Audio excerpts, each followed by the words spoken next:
Salut et bienvenue sur le podcast Être infirmier. Je suis Clément de Réussite en IFSI et je t'emmène toutes les 2 semaines découvrir un service de soins dans lequel exerce un ou une infirmière. Eh bien bonjour Rachida, bienvenue dans le podcast. Bonjour Clément, merci de m'accueillir. C'est un plaisir, je te laisse te présenter pour nos auditeurs. Alors moi c'est Rachida, j'ai 41 ans, je suis infirmière depuis juillet 2019. Je travaille en chirurgie orthopédique et traumatologie depuis 1 an et puis j'ai fait d'autres services avant. T'as exercé quoi, dans quel service avant de Alors faire après le diplôme tout de suite, j'avais fait un remplacement dans un CMP, c'est un centre médico-psychologique pour enfants, en attendant d'avoir une place en réanimation. Après le CMP, j'ai eu la place en réanimation, j'ai travaillé pendant 8 mois, tout, on va dire, la période première et deuxième vague Covid.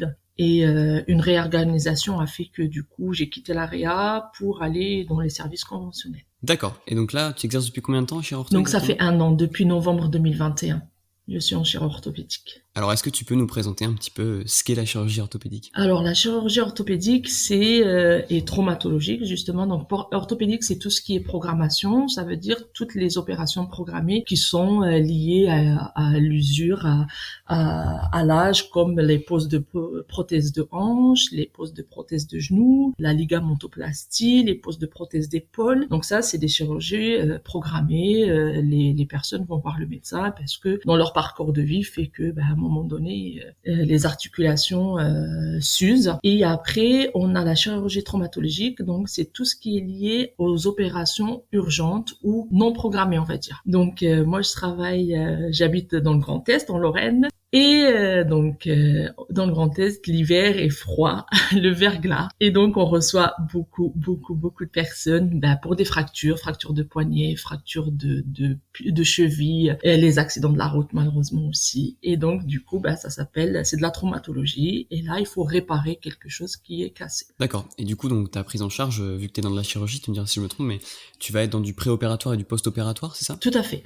Donc on fait le préopératoire, donc quand c'est programmé, elle sait, le médecin l'a déjà vu en consultation, il lui explique, donc la personne est prête, on va dire, à son opération. Donc nous, en tant qu'infirmier dans le service, quand elle arrive, elle a déjà une connaissance, donc du coup on va juste guider, rassurer et compléter le travail déjà entamé par le chirurgien. Si c'est une urgence, la personne par exemple, elle est partie faire les courses, elle a glissé, elle tombe, et puis tout de suite elle se retrouve aux urgences, tout de suite il va falloir opérer. Donc nous en tant qu'infirmiers, c'est nous qui allons l'accueillir, qui allons la rassurer, qui allons lui expliquer tout le parcours qui va suivre derrière et la préparer pour aller au bloc. Donc tout ce qui est préparation, ça veut dire dans ce cas-là on va vérifier, on va faire une prise de sang qui n'était pas prête, on va faire la douche préopératoire, on va regarder le dossier et accompagner la personne psychologiquement aussi vers ce chemin et l'accompagner dans l'autonomie pour la suite. Et en post-opératoire, une personne qui vient pour une opération programmée, c'est ce qui va suivre. Donc elle va savoir que elle va être opérée, elle sera, on va dire, hospitalisée 2-3 jours, et puis soit c'est une personne qui est entourée, qui va pouvoir rentrer à la maison avec des aides, ou soit c'est une personne, on va dire, si c'est une personne âgée qui est toute seule, dans ce cas-là, on va lui prévoir une convalescence, une rééducation dans un service adapté. Une personne qui vient en urgence, c'est différent. Elle vient, elle se retrouve à l'hôpital, c'était pas prévu, il faut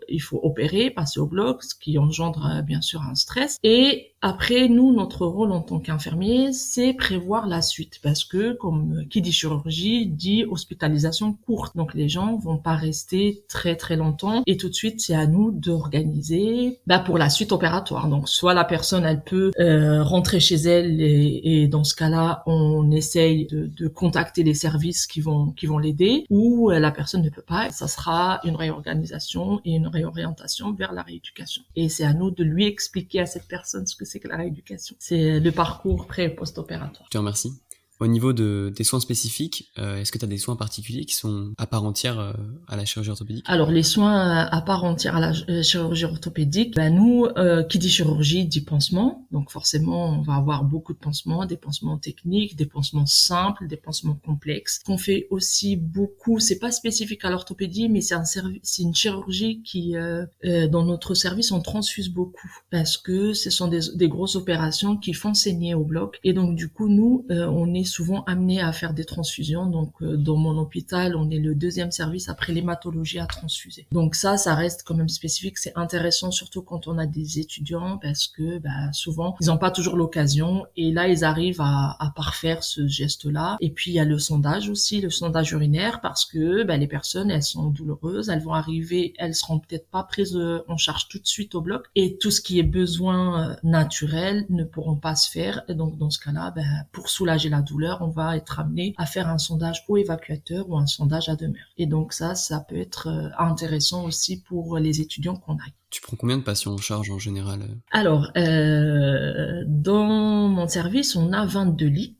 Donc 22 patients. Normalement, on est 2 infirmières et 2 aides-soignantes par poste. Un poste, c'est soit le matin de 6h à 13h30 ou soit l'après-midi de 12h45 à 20h15. Donc normalement, on est 2 infirmières, 2 aides-soignantes le matin, 2 infirmières, 2 aides-soignantes l'après-midi et une équipe, on va dire un binôme, va prendre un secteur qui est de 12 patients. La difficulté qu'on a dans notre service et dans notre région, c'est la proximité de la frontière. Et malheureusement, on a beaucoup de collègues qui partent soit en Belgique, en Allemagne, au Luxembourg, parce que les conditions de travail sont différentes ou pour différentes raisons. Et donc du coup, ça peut arriver qu'on se retrouve qu'on soit une infirmière pour 22 patients en chirurgie. Ça, c'est quelque chose qui peut faire peur, mais les étudiants au final après l'organisation à la fin du stage.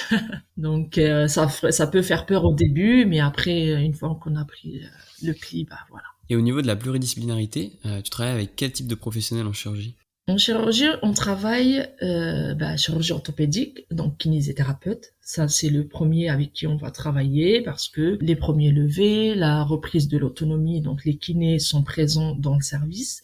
On a les assistantes sociales. Comme je vous ai expliqué, c'est que une personne qui doit organiser son retour ou la suite opératoire, donc on va être amené à appeler l'assistante sociale qui va s'occuper de mettre des aides à domicile. Si c'est un service de rééducation, après ça reste infirmier, ça fait partie des tâches administratives, c'est à nous de faire la demande et tout. Mais si c'est pour un retour à domicile, il y aura l'assistante sociale. Il y a aussi un service qui est méconnu de la sécurité sociale qui est mis en place pour les personnes opérées en orthopédie, qui s'appelle le Prado. Et ce service-là va s'occuper de prendre en charge une personne qui va rentrer d'une opération orthopédique. Ils vont mettre en place le kiné à domicile et l'infirmière à domicile. Donc on a ces personnes-là avec qui on va travailler. On va travailler avec les internes parce que forcément les chirurgiens seront moins présents dans le service. Donc c'est avec les internes qu'on va travailler tout ce qui est médicaments, tout ce qui est suite opératoire, et puis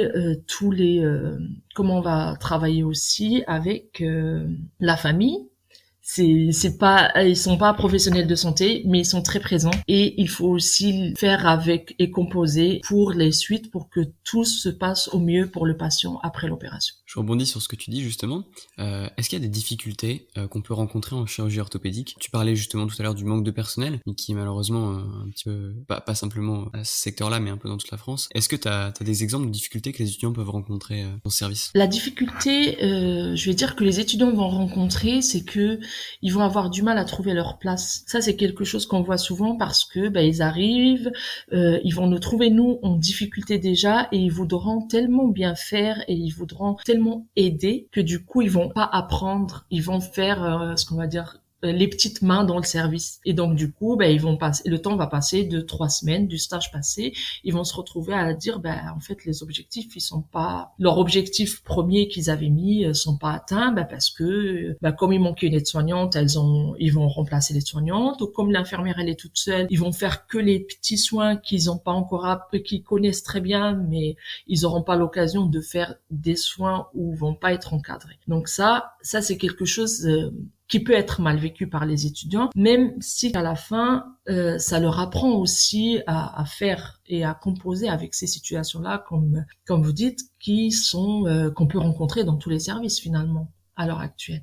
Mais ça, c'est quelque chose, on va dire, au tout début, quand ils arrivent et qu'on est déjà nous moins, tout de suite, ils savent plus où se mettre. Est-ce qu'il faut aider ou est-ce qu'il faut que j'apprenne? Ils osent pas demander parce qu'ils ont peur de déranger.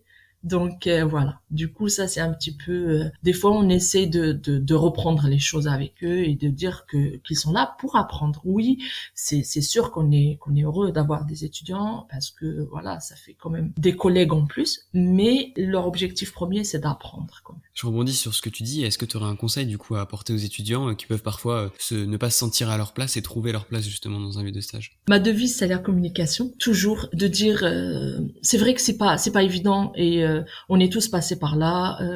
On arrive dans un service, on n'ose pas, on ne peut pas, on a peur, on veut pas déranger. Mais je dis toujours, il y a toujours une personne. Il y aura toujours allez minimum un soignant dans le service avec qui on peut être à l'aise et à qui on peut parler de ses difficultés. Il faut pas hésiter. Il ne faut pas hésiter, même avec son tuteur, même s'il a du mal ou quoi, choisir un moment calme, posé et parler de ses difficultés, ça peut sauver un stage. On peut dire ça comme ça. Ça peut sauver un stage parce que rester avec ces difficultés et partir avec à la maison, arriver la boule au ventre au stage, c'est pas évident. Donc, essayez de discuter, de choisir le bon moment, les bons mots et transmettre le message qu'on veut pour arranger les choses et ne pas rester dans sa difficulté. Est-ce que tu aurais une anecdote ou un moment qui t'a marqué dans ta carrière en chirurgie orthopédique? Des anecdotes, il y en a toujours beaucoup. Là, c'est un petit moment de solitude, on va dire ça comme ça. C'est pas une anecdote, c'est parce que dernièrement, donc j'ai travaillé ce week-end et j'avais en charge un jeune homme qui en formation chauffagiste.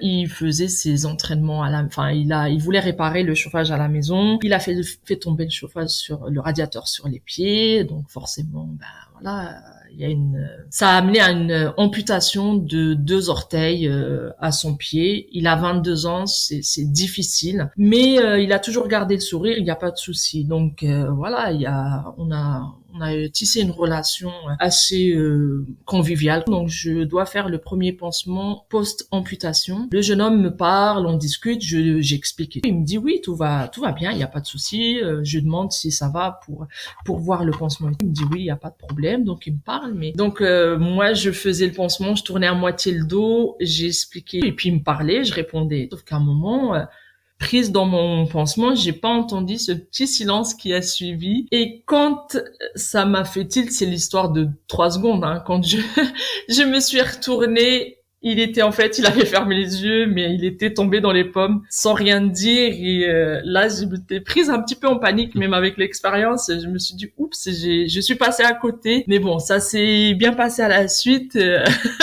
Et du coup, j'étais là, ouf, on s'en sort bien finalement. Donc voilà. Donc moi, j'ai voulu protéger pour pas qu'il regarde. Et je pense qu'à un moment, il se pensait prêt. Il a regardé. Et bon, c'est difficile. C'est une image de soi qui se renvoie à ce moment-là, on n'est pas prêt forcément, et donc je crois que ça l'a pris comme ça, mais sauf que moi j'ai pas vu le moment où il est parti. Au moment où je retourne, je vois qu'il était plus là.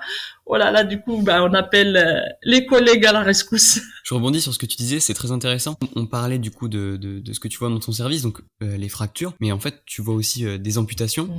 Comment ça se passe au niveau des patients, parce que ils perdent un peu une partie d'eux. Est-ce que du coup tu as un accompagnement aussi au-delà du côté infirmier, un peu psychologique, où tu vas accompagner tes patients, parce que ça me fait penser un peu au syndrome du membre fantôme, c'est ça? Oui.